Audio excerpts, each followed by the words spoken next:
दोस्तों हमारे वीडियोज में कुछ लोगों ने कमेंट के माध्यम से सवाल किया है कि सर एक बहू का उसके सास ससुर के संपत्ति में कितना अधिकार होता है, कितना हिस्सा उसे मिल सकता है।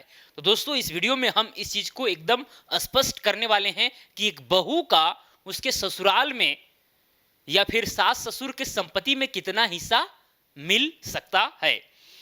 दोस्तों इस चीज पर आने से पहले मैं थोड़ा सा संपत्ति का जानकारी आपको दे देता हूं कि भाई संपत्ति कितने तरह के होते हैं।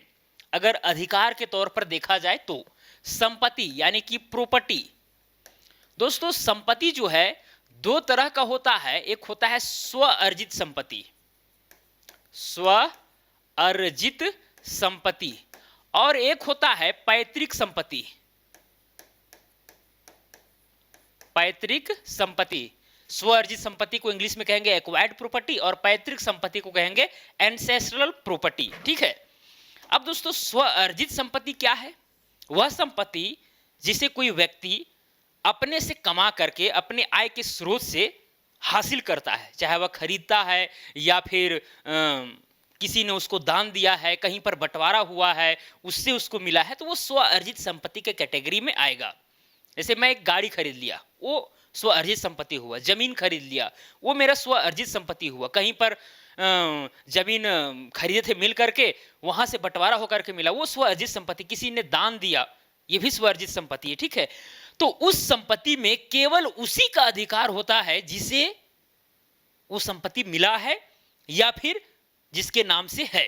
इस चीज को नोट कर लीजिए। अगर ए के नाम से वो जमीन या वो संपत्ति है तो ए के पास ही रहेगा, उसमें कोई किसी तरह का क्लेम नहीं कर सकता है। अगर ये व्यक्ति चाहे तो अपने बेटा बेटी को भी वो संपत्ति नहीं दे सकता है, क्योंकि वो अपने से हासिल किया है, वो किसी अन्य व्यक्ति को भी दे सकता है। अगर कोई व्यक्ति ये सोच रहा है कि मेरे पिताजी ने जमीन खरीदा या कोई गाड़ी खरीदा तो उसमें हम अधिकार रखते हैं, ये गलत है, आपका भ्रम है। अगर पिता चाहे या जिनके नाम से जमीन है, जिसको आप चाह रहे हैं कि मेरा होगा, इसमें हिस्सा है, वो गलतफहमी है। अगर वो चाहेंगे तो आपको नहीं भी दे सकते हैं, और आप कितनों कोर्ट कचहरी का चक्कर लगाइएगा कोई फायदा नहीं होगा, क्योंकि वो स्व अर्जित संपत्ति के कैटेगरी में है। ये चीज स्पष्ट हो गया?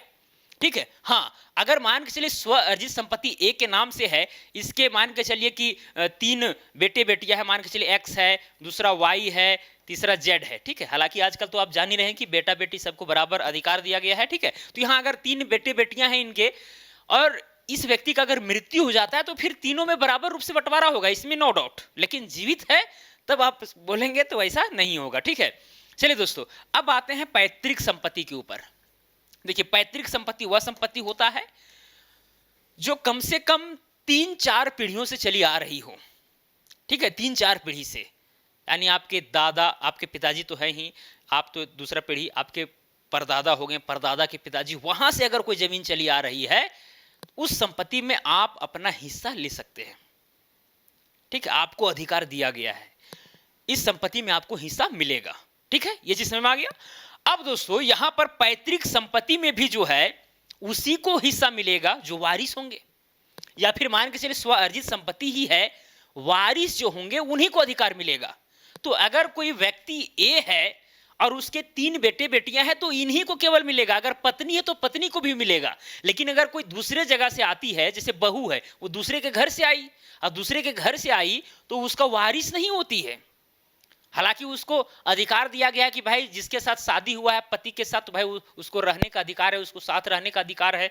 ठीक है। और भी तरह का अगर बाद में क्लेम करती है कोर्ट में तो भाई उससे खर्च लेने का अधिकार है, बहुत तरह के अधिकार दिए गए हैं। लेकिन अगर वो सोचेगी कि हम आ करके किसी के दूसरे घर में और वारिस बन जाए जिस तरह से एक बेटा बेटी का अधिकार होता है, वैसा नहीं है मामला। समझ में आ रही चीजें? हाँ, ये हो सकता है कि उस बहू का अपने घर में, जिस घर से आई है, वहां पर वो हिस्सा ले सकती है। ऐसा नहीं कि सास ससुर के घर आई है वहां पर हिस्सा ले रही है, ऐसा नहीं होता है। हिस्सा के हकदार तब होगी जब उसके पति का मृत्यु हो जाए, तब वो क्लेम कर सकती है। अगर उसके वंश हैं, ठीक है, उसके बेटे बेटियां हैं, पति का मृत्यु हो गया तो फिर वो तो भाई हिस्सा लेगी ही लेगी। लेकिन जब तक पति जीवित हैं, अगर कोई बहू है, ठीक है, उसके जो पति हैं, अगर उनको जो हिस्सा मिलता है, अगर वो व्यक्ति बहू के नाम से ट्रांसफर कर दे तो फिर बहू का अधिकार हो जाता है, कोई दिक्कत नहीं है, उसमें उसका हिस्सा है। लेकिन जब तक ट्रांसफर नहीं किया है वो पति अपने पत्नी के नाम से, या पैतृक संपत्ति हो या स्वअर्जित संपत्ति हो, वैसे कंडीशन में पत्नी का कोई अधिकार नहीं है। बाकी बात आप सोचेंगे कि सर अगर पति अगर लिया हो जमीन तो उसमें पत्नी का अधिकार होता है क्या? भाई देखिए, जमीन अगर लिया हो तो फिर वो आ जाएगा स्वअर्जित संपत्ति में, यानी अपने से वो कमा के लिया है उसका पति। तो वैसे कंडीशन में वो चाहेगा तो दे सकता है, वसीयत लिख करके, विल लिख करके, या फिर नहीं भी दे सकता है, उसकी मर्जी। ठीक है, तो ये सारी चीजें हैं दोस्तों। स्वअर्जित संपत्ति को इस तरह से डिफाइन किया गया है, बहुत सारे कोर्ट के जजमेंट आए हैं जिससे ये पूरा क्लियर हो जाता है कि भाई स्वअर्जित संपत्ति, अपना संपत्ति हम कुछ भी करें, मान के चलिए। और इस तरह का कानून बनना भी आवश्यक था, इसके पीछे कुछ कारण है।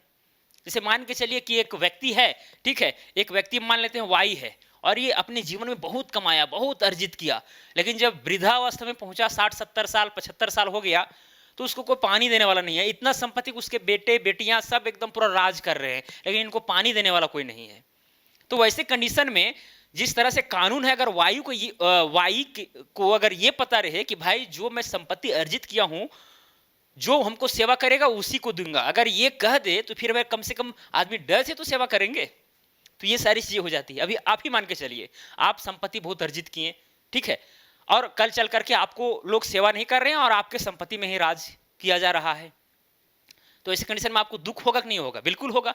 तो आप सोचेंगे कि भाई चलो बाहरी आदमी हमको सेवा करेगा, हम उसी को जमीन दे देंगे, तो इस डर से तो कम से कम आपका वारिस सेवा करेगा। तो ये सारी चीजें हैं जो आप समझ रहे होंगे, कोई बड़ी बात नहीं है, ऐसा होना भी जरूरी है, क्योंकि आज आपके पिता का या आपके दादाजी का समय आया है तो भाई कल आपका भी आएगा, सिंपल सी बात है। तो ऐसा होना भी जरूरी था। तो दोस्तों यहाँ पर स्पष्ट हो गया कि भाई बहू का सास ससुर के संपत्ति में हिस्सा नहीं होता है, ठीक है। हाँ, अगर सास ससुर का स्वअर्जित संपत्ति है और वो वसीयत में लिख दे कि मैं इस बहू को भी इतना दे रहा हूं, तो वो अलग चीज है, मिल जाएगा।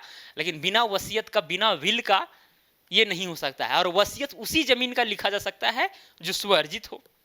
अगर कोई सास ससुर अगर पैतृक संपत्ति का वसीयत लिख देता, ऐसा नहीं होगा, ठीक है, फिर उसके जो देवर है या फिर जो बड़े हैं वो फिर क्लेम कर देंगे, फिर दिक्कत में पड़ जाएगा। इसीलिए स्वअर्जित संपत्ति को अगर वसीयत कर दिया गया है तो ऐसे कंडीशन में बहू को मिल सकता है, अगर बहू के नाम से किया गया है तो, अदरवाइज नहीं, ठीक है। तो इसीलिए मैं आपको उचित समझा कि पहले स्वअर्जित संपत्ति और पैतृक संपत्ति को समझा दो, ताकि आपको चीजों को समझने में एकदम अच्छा लगे, ठीक है। पैतृक संपत्ति में हिस्सा आपको मिलेगा, लेकिन आप जहां के हैं वहां आप ले सकते हैं। अब भाई एक लड़की का अधिकार जो है सो अपने पिता के संपत्ति पर पूरा पूरी है, जिस तरह से एक लड़का का है। अब जहां पर शादी होगा वहां पर भी हिस्सा लेगी, दो दो जगह हिस्सा मिलेगा, ऐसा थोड़ी ना है, ठीक है। अपने पिता के घर ले सकती है या फिर नहीं भी ले सकती है। आजकल आप लोग जानते हैं कि कुछ कुछ स्त्रियां लेती है, कोर्ट में केस करती जा करके, कुछ नहीं भी लेती है, काम चल जाता है। जो दहेज, जो तिलक मिलता है उसी के आधार पर अपना जीवन बसर कर लेती है, ठीक है। चलिए खैर, कोई बात नहीं। तो दोस्तों, अगर किसी तरह का अन्य सवाल हो तो कमेंट करके बताइएगा, मैं जवाब देने का प्रयास करूंगा वीडियो के माध्यम से। तो चलिए आज के लिए इतना ही, अब मिलेंगे अगला वीडियो में। जय हिंद, वंदे मातरम।